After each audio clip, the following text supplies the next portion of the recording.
is a problem with grave desecration in Hell's Gates and the heads being stolen off the corpses.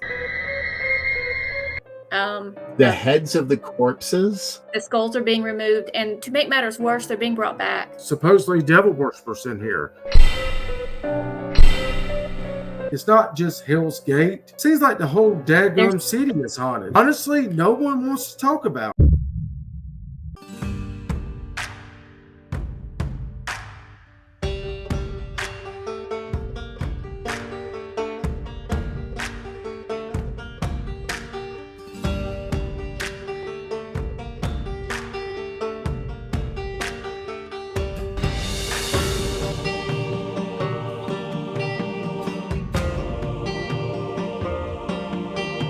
This is episode 2 of the Lantern Podcast. This is Hell's Gate, WTH, with an exclamation point. I am always joined by my co-host and executive producer of the show, Izzy. That would be me. That is you. What's up, man? Oh, not much, man. You got a new haircut? Been a long week. I did. Yeah, they did all right. You're looking spiffy. And we actually have a guest. We actually have a guest this week, Miss Tammy Miller from SCPRAI, which is Paranormal Research and Investigations. Welcome. Hello, happy to be here. Did I get that right? SCPRAI? Is that correct? You got it right. Yes. I think that's the first time I've been right all day, to be honest with you. This week, we were jumping to Hell's Gate. If you're not familiar with Hell's Gate, the name is actually Oakwood Cemetery. I've actually been out to Hell's Gate. I wasn't able to join Izzy and the Paranormal Research and Investigations crew when they went out. When was it? Was it July or August when you went out to investigate? It may have been August, but it sure felt like July. I remember it being pretty humid. Would you actually read one of the Lantern articles to kind of bring our viewers kind of up to date? I mean, if they've been living in a box and they don't know what Hell's Gate is, it's a pretty scary place, but it actually has a unique history behind it. And I pray to God that no one who is watching does live in a box, because that would mean that they are dead. And don't get me wrong, anyone among the living no pun intended. Oh no, pun fully intended. Anyone dead or living that is a fan of us, please don't forget to hit that like button and subscribe. Now, I find the Oakwood Cemetery, being known as Hell's Gate, to be quite interesting. I remember the first time reading about this, researching the place, I had wondered, is it possible that it is some kind of portal, whether in the front or the back? And looks can be deceiving online. The place is so much larger than I could have anticipated. It goes on forever. The dates on the headstone span centuries, showing that Oakwood has long been chosen as a resting spot for those who hold Spartanburg dear to their hearts. Walking through the cemetery, visitors will find the founder of Converse College, Dexter Edgar Converse, as well as World War II veterans, concept pianist Carlos Mosley. Am I saying that right? Yes. Community doctors, thank you, and businessmen, and Oakwood savior Martha Chapman. Mm-hmm. It's a tongue twister. A little bit, yeah, I got to admit. It is Spartanburg's oldest graveyard, dating back to the late 1800s. The cemetery is beautifully maintained as you walk through it, but the secret to the nickname lies in the back behind a tree line. Individuals who were prisoners, wards of the state, poor, or had no family were commonly laid to rest in Potter's Fields. The old cemetery was the Potter's Field for the area more than 100 years ago. People have experienced glowing orbs, screams, dancing lights, disembodied voices, and temperature. Well, let's just put it this way. It constantly goes up and down. Either way is bad. Most people, when they walk through a place like this, it tends to drop more often than it going up. Oakwood even has a famous legend of the woman in white who haunts the cemetery. Others have reported feeling a sense of dread, ill, or their cell phones mysteriously die. Many have seen why the spirits are so restless. And it's interesting here is, I had lights also go out that were with my phone, and we actually took a photo of one area where the person with us who was taking photos. Tammy, were you with there that night? I was not there that night. I was not. Okay, gotcha. Well, so we were trying. So we had someone taking photos, and I was trying to take a photo. Or she was trying to take a photo, rather. I started taking them after her because I've had it to where you pick up your phone or whatever you pick up, and then it's just blurry. And it's not that you can clean it or whatever. It doesn't matter how many times I spray this thing. It doesn't matter. You clean it and you go and then you get your camera back up and it's still blurry. It's like something's in front of you and it's blocking whatever you're trying to see. When spirits stand in front of this, your phone has no idea what it's looking at. And that's just technology. Technology and spirits, it's like trying to take water and put oil in it. You're not going to mix those two things.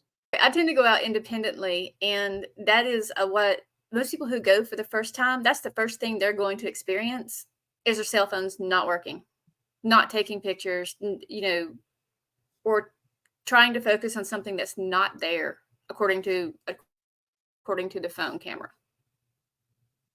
Right. That's one of the most popular things. Right, exactly. And so how often does that happen with you in other places compared to this cemetery? It doesn't happen very often anywhere else, and not quite the same. I don't get Oakwood has been the only place that I ever tried to take a photo and then phone not be able to pick it out, but tell me there's something there. The focus will go in and out.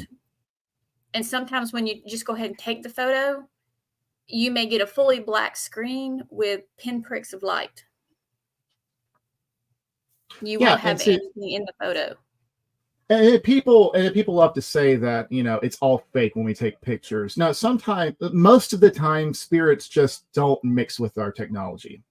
And although we're not going to talk about aliens in this episode, I will say aliens are right up there with this crap. Yes. You just can't get photos of these freaking things. People have actually recorded with their phones. I have not experienced this. I'd be so excited if I could. Their phones burning up in their hand when it comes to aliens. There's something spiritual about the aliens, and there's something spiritual all around us. So, John, what do you think about all this? Have you experienced anything like this?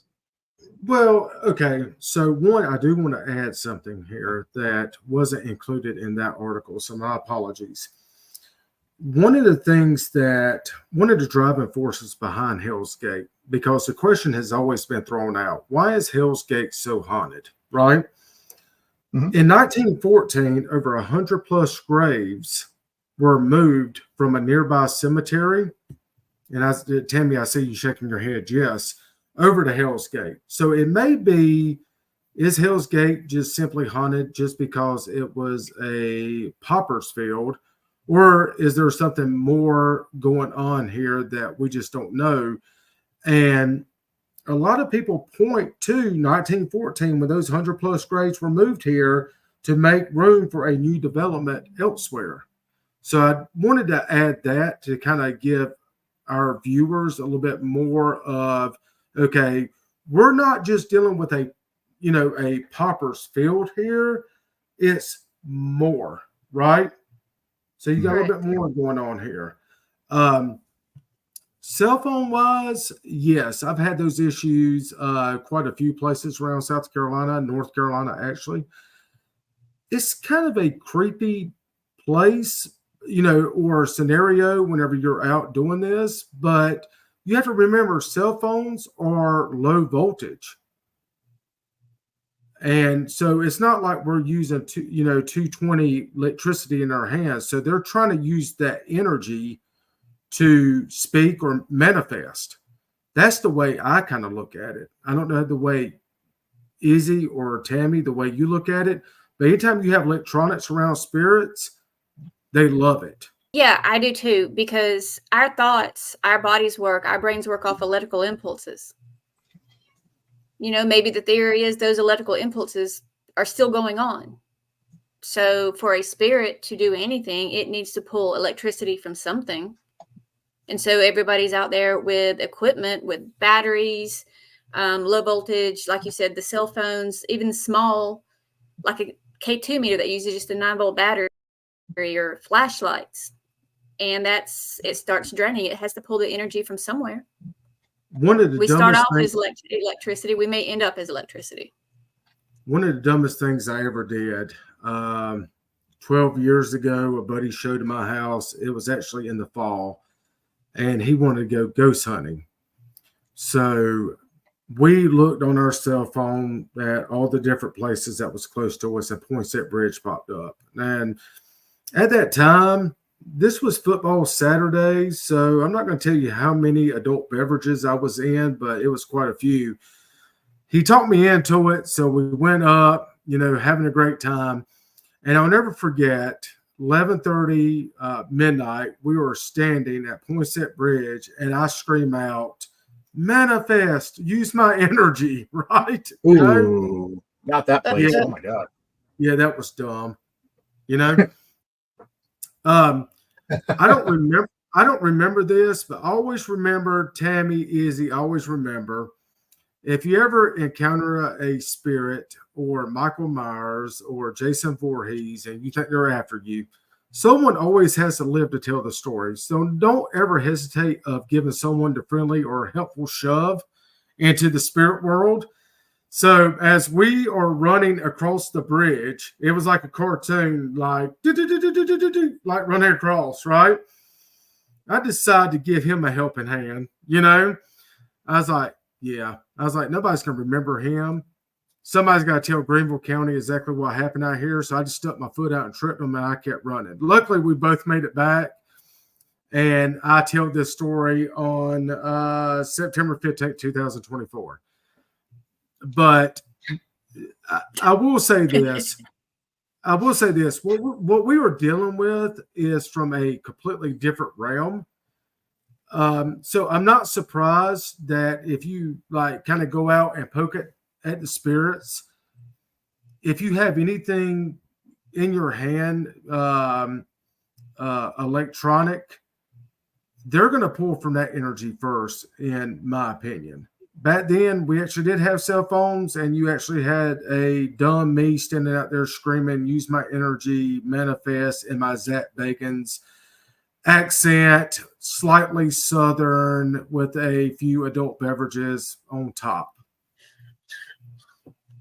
Yeah, you gotta love that. Tammy, what's how do you feel about where he's talking about? You talking about Poinsett or just how the energy? Actually, Energy. both. I'd like to hear. I would actually like to know about both. Well, we'll start with Poinsett. I have been there quite a number of times, and you get that feeling there. I'm not going to lie. And I have only ever had, for all the times that I've ever been up there, one experience, and it was seeing the lit cigarette, like somebody's holding a lit cigarette walking across the top of the bridge. And it wasn't fully dark. So the girl I was with at the time, we both start running around. We're at the bottom at where the river comes through at the tunnel. We're looking up. We run up and around to the top of the bridge, and we find a cigarette sitting on the rocks on the edge of the bridge at the very top. Was it a Marlboro or Newport? And more like, I believe it was a Marlboro. Pretty sure. So that was weird. I don't want to mark it entirely up to paranormal, but when you see a little bouncing orange light that looks like a lit cigarette, and it's not fully dark and there's nothing behind it, it's a little weird. I'm not gonna lie, it's a little weird. I did have an experience at Poinsett Bridge. I didn't get the chance to see anything, but I did get the chance to watch my buddy who was with me get very sick and feel like something actually entered him. So I have never went back. Now, John, you've seen this clip. Oh, you talking about the Poinsett Bridge clip? Mm-hmm. Yeah, the Poinsett Bridge clip is disturbing for a lot of different reasons. And this is what I love on the Lantern.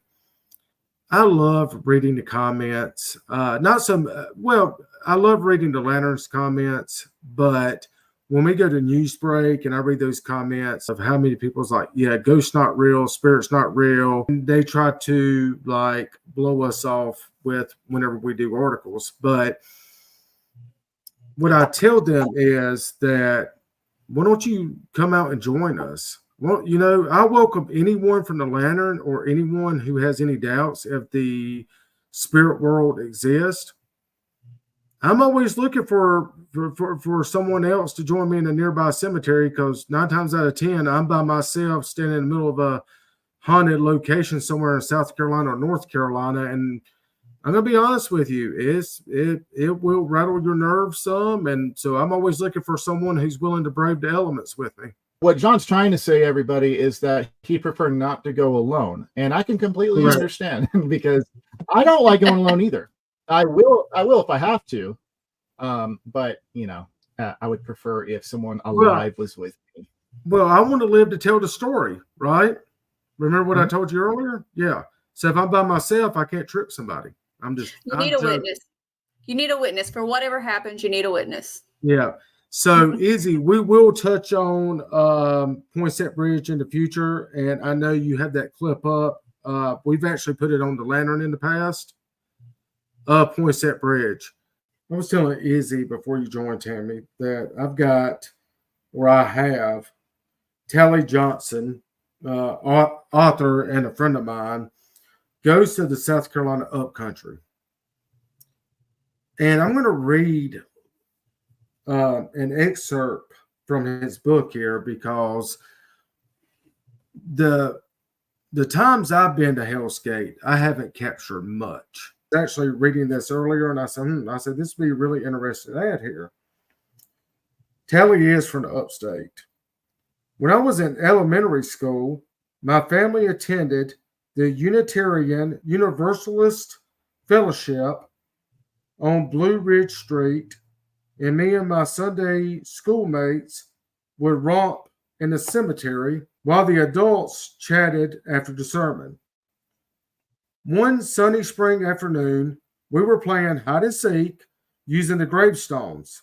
Now he's talking about Hell's Gate here, using the gravestones for cover. I saw an unfamiliar child in a suit jacket and short pants and shouted at him to hide before he was caught. To my dismay, he simply vanished. I ran to my spot to see if he was okay and saw only the marker of a child's grave. I sprinted back to church in hysterics. My parents wrote it off as an overactive imagination and too many ghost stories at a sitting. But I know what I saw, and I don't want to see it again. First-hand account. Tally Johnson goes to the South Carolina upcountry. I wanted to read that because I've never personally caught an apparition here. He is a phenomenal author. If you don't have any of his books, I believe he has 5 out. And we don't make a dime off of it by plugging his books. Just a great writer. But having that firsthand account of him actually seeing a child at a child's marker, it kind of gave me goosebumps. Majority of the experiences I've had out there have been related to children, without a doubt. In the Potter's Field, there is a line of graves. There are these little flat headstones, and they're laid one right after the other, and they are all children of the same couple. Some of them are likely stillborn. Some have lived a few months. Some lived a few years. The name is Gentry.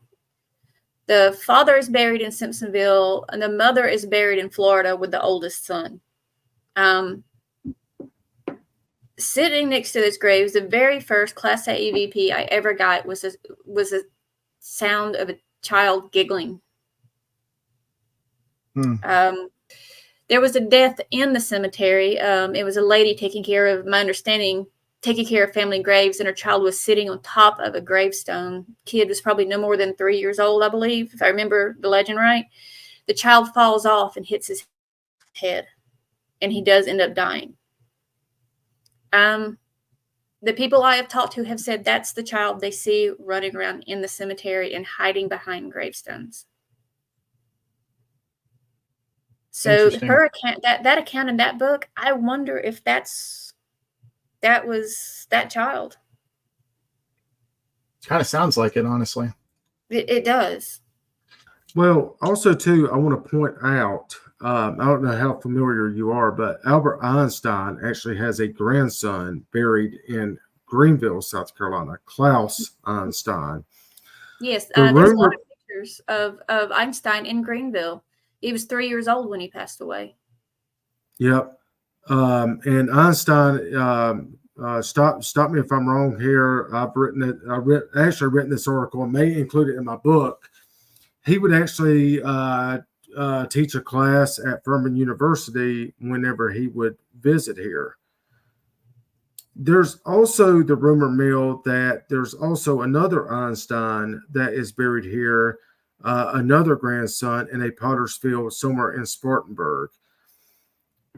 I can't prove if he actually had another grandson, and my initial thought was, why would Albert Einstein have a grandson buried in a potter's field, right? That would be my first question. That would be hard to fathom. But people have pointed to Spartanburg, and I believe they even have a name for the child, but no one can actually validate that. So I just wonder if maybe if he did, I'm just throwing it out because we can validate that Klaus Einstein is buried here. I've actually been out to his grave marker. I've actually have images, and I know for a fact he was buried, lived here and died here. But if anyone knows if he actually had another grandson, exactly where he is buried, I would love to know, especially if he is buried in a potter's field somewhere in Spartanburg. And my next initial thought was, if he did, it probably was in Hell's Gate because of the children that now rest here and call it home. There are a lot of children's graves in the potter's field. I wouldn't be surprised because mostly children, because the families couldn't afford for a full funeral. But it kind of makes you wonder because sometimes it doesn't really matter on money. Sometimes it's just a closure. They'll just bury them. One point that we haven't touched on with Hell's Gate, we've touched on the Potter's Field. We touched on 1914 with 100+ graves. I've read some articles saying that number is as high as 300 graves were moved into Hell's Gate. Site of satanic activity. I did not include that in our article. One person commented or wrote that they pulled in one day and saw people in these long black robes standing in the middle of the cemetery. I don't know about you all, but I would probably hit the gas and probably would have knocked over a couple of tombstones if I have observed that. Do you think, okay, so this is unique here. I mean, Potter's Field, 1914, you got graves coming in, and that's why you had to be out by this is why you had to be out of this place by 6 o'clock every night and police patrol it. You have supposedly devil worshippers in here. Did you feel any of that when you were investigating?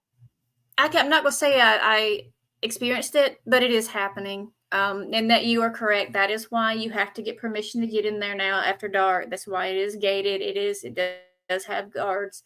I forget, it's been a little while now, but it wasn't the first time. There is a problem with grave desecration in Hell's Gates. There is a serious problem with these above ground vaults being broken into and the heads being stolen off the corpses. It has happened many times, not just once, but it has been a problem. So I'm not going to say I've experienced anything, but it is going on. It is, and it's probably still going on today. See, my brain, when you said heads of, my brain was like, she must mean headstones. The No. heads of the corpses? The skulls are being removed, and to make matters worse, they're being brought back. Wow. And if people's not privy, I believe, Tammy, let me know if I'm wrong here. I believe 1950 or that era is the first time that people actually had to be buried in vaults in South Carolina. So it's not out of the norm that if you actually died before 1950, sometime in that vicinity, you don't have a vault around you. So it's easy access if someone wanted to come in and grave rob you. That they don't have to deal with like going through what it takes to get through a vault like they would in 2024. Well, Right. let me tell you, the vault that was broken into this particular time, I want to say the year 2001 sticking in my head. I would have to look that up to tell you for sure. But the concrete, not the big fancy ones with the doors. We're talking the ones that just look like concrete blocks above the ground, look almost like a concrete table. That slab can be picked up and removed by 4 or 5 men, or broken with a sledgehammer by one person. That's how this particular incident happened. I also want to point something else out.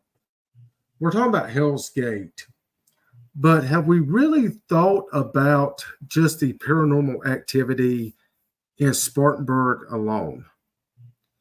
I did an article the other day. I titled it "The Dark Side of the Palmetto State." Palmetto State is South Carolina for our viewers who's not familiar. And I told a story about March 1st, 1898, when a local dentist, Sidney Bivings, busted in through a friend's door and fired off multiple rounds, piercing the guy's heart and ultimately killing the guy. No one knows where Bivings is buried, but we all know where TJ, heaven forbid if I butchered your name, my apologies, TJ Tremier, he is actually buried in Oakwood Cemetery, aka Hell's Gate. That from Hell's Gate, Converse College, all the way back to downtown Spartanburg doesn't get enough credit for the paranormal activity that goes on. A lot of people want to point to Greenville, that Greenville is this haunted place downtown. They have ghost tours. It's true. Okay. I'm not taking anything away from Greenville. But my point is it cursed all the way from Hell's Gate all the way back to the downtown area where Morgan Square is?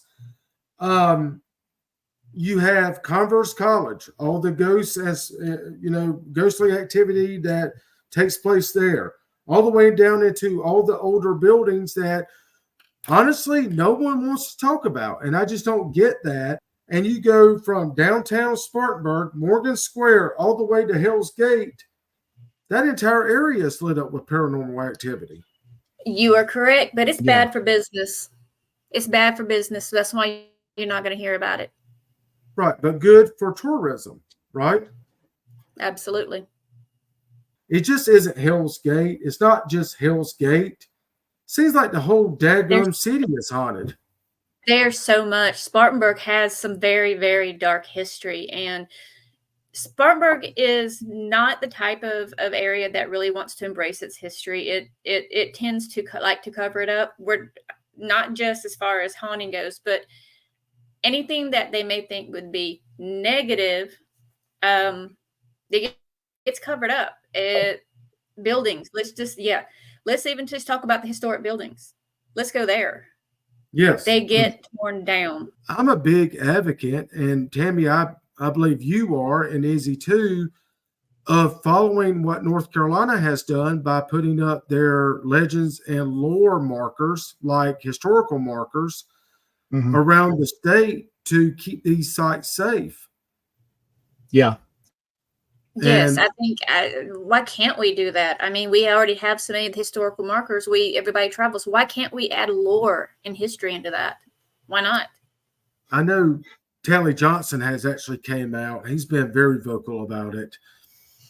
I think that would keep tearing down some of these buildings, Tammy, like you brought up, like in Spartanburg and some of these other places, and the government can sink some money into them to keep them going. It can become incredibly dangerous depending on what kind of person passed away in some area, what negativity they brought with them at that area. If you at least had a freaking marker there to know, right?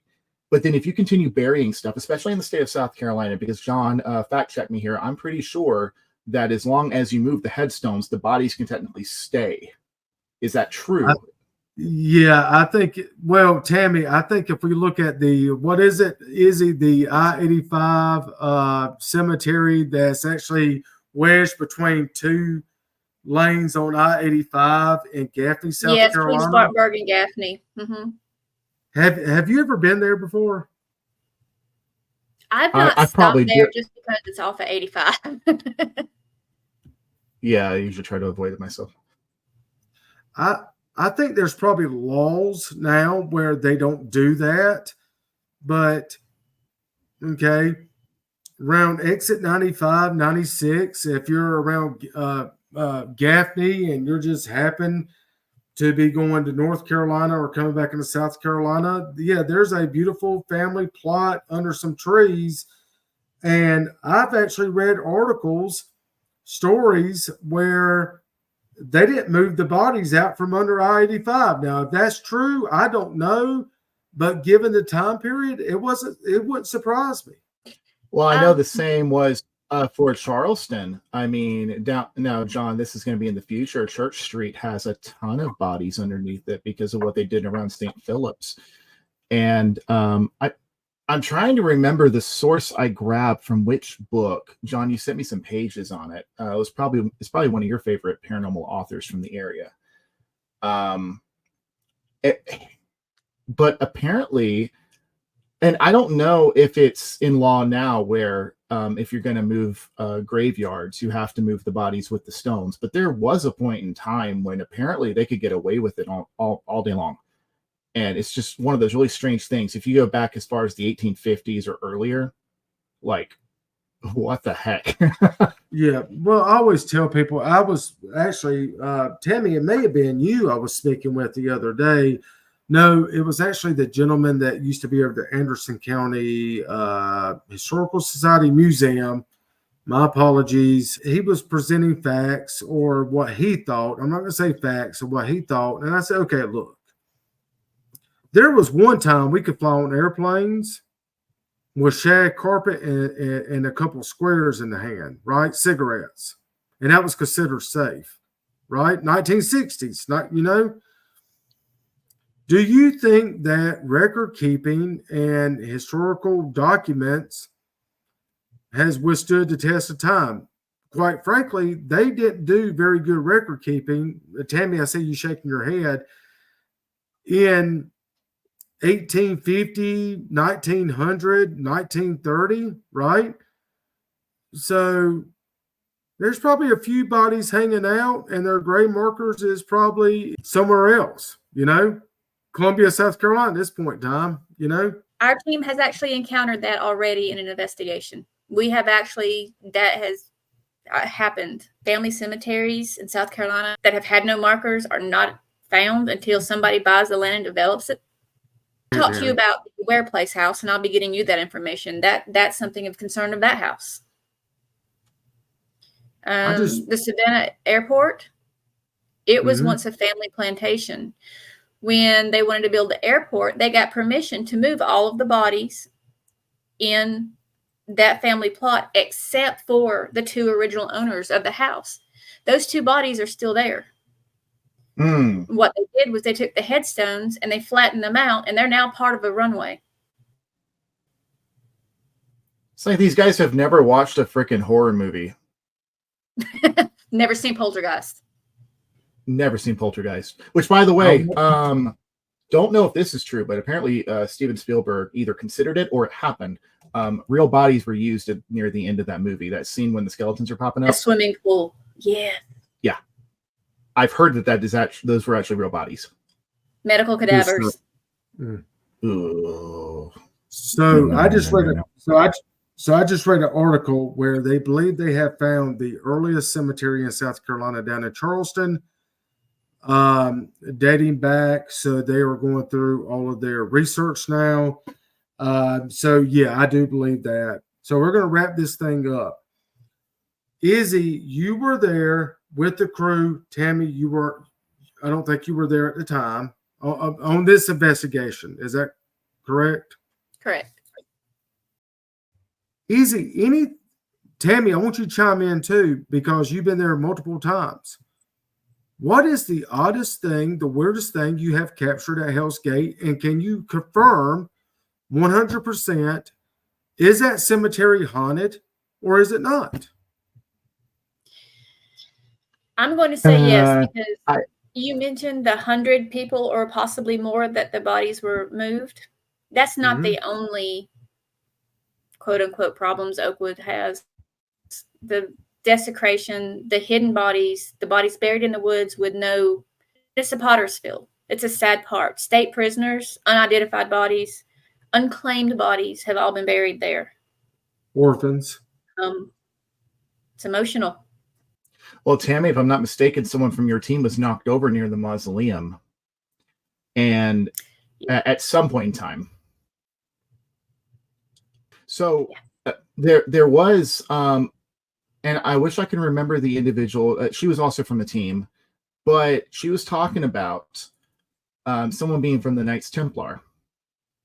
Well, when I went to the gravestone, which is more like, one of those just big, thick things that got the writings all over it, whatever they were affiliated with has got on it. I don't know the technical terms for these things. I don't visit a lot of graveyards, but I will say when they took me back to it and they were like Knights Templar, I went looking for signs of it. And there was a big, and John, I know you don't like talking about this, Freemason sign right on the side.